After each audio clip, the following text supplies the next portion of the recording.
Bonjour à tous, aujourd'hui on se penche sur un changement fiscal vraiment important pour les entreprises au Maroc, celui qui concerne les voitures de société. C'est un sujet clé, surtout si l'équipement d'une flotte est à l'ordre du jour. Une acquisition de véhicules de société est dans les plans pour 2025? Alors, il faut être très attentif. La nouvelle loi de finances va avoir un impact direct sur les calculs et les décisions. Voyons ensemble concrètement ce qui va changer. Alors, pour y voir plus clair, voilà notre programme. On va d'abord chercher à comprendre pourquoi cette règle change maintenant. Ensuite, on va comparer l'ancienne et la nouvelle limite. Puis, on passera au concret avec deux exemples, l'achat direct et le leasing.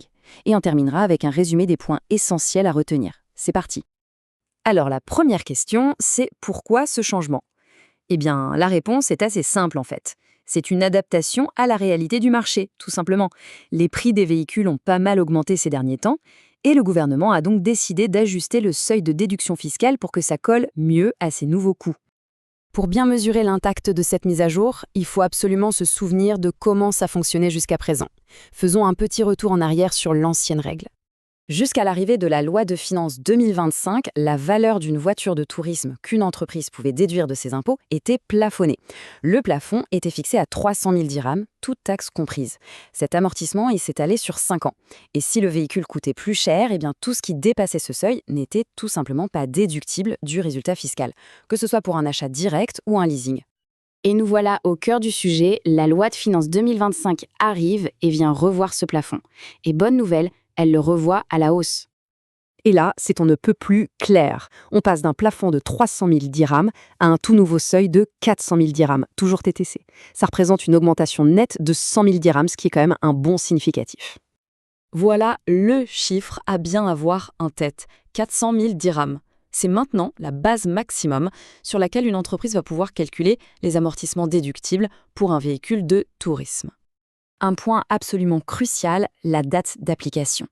Cette nouvelle règle, elle entre en vigueur le 1er janvier 2025.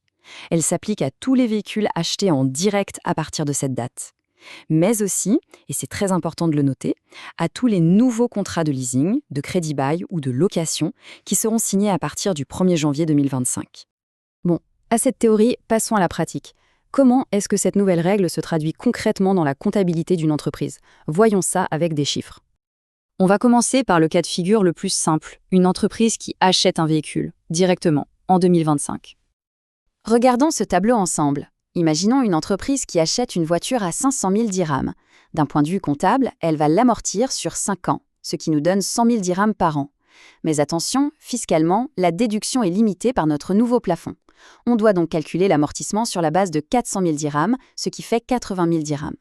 La différence entre les deux, soit 20 000 dirhams, n'est pas déductible. Elle doit être réintégrée. Ça veut dire qu'on doit la rajouter au bénéfice de l'entreprise avant de calculer l'impôt. Allez, on continue avec un cas un peu plus complexe, mais très courant, le leasing, qu'on appelle aussi crédit bail. Ici, les données de départ changent un peu. On part sur un véhicule dont la valeur d'origine est de 720 000 dirhams TTC. Le contrat commence le 1er mars 2025. Pour la première année, l'entreprise paye donc 10 mois de loyer. Pour le leasing, la méthode de calcul est un peu particulière. Pour trouver la part du loyer qui n'est pas déductible, on doit faire une sorte de comparaison. D'un côté, on calcule un amortissement théorique, comme si l'entreprise était propriétaire du véhicule, sur sa valeur totale, et de l'autre, on calcule l'amortissement que le fisc autorise, c'est-à-dire celui basé sur le fameux plafond de 400 000 dirhams. Ce tableau nous décortique le calcul final.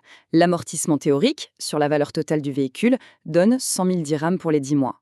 L'amortissement qui est fiscalement déductible, lui, est de 55 555 dirhams. La différence entre les deux est de 44 444 dirhams hors taxe. Mais ce n'est pas fini, il faut aussi ajouter la TVA qui correspond à cette partie, car elle non plus n'est pas récupérable. Au final, le montant total à réintégrer dans le bénéfice est bien de 53 333 dirhams.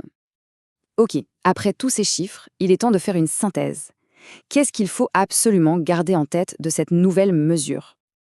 En résumé, premièrement, le nouveau plafond est de 400 000 dirhams TTC. Deuxièmement, la date d'entrée en vigueur est le 1er janvier 2025.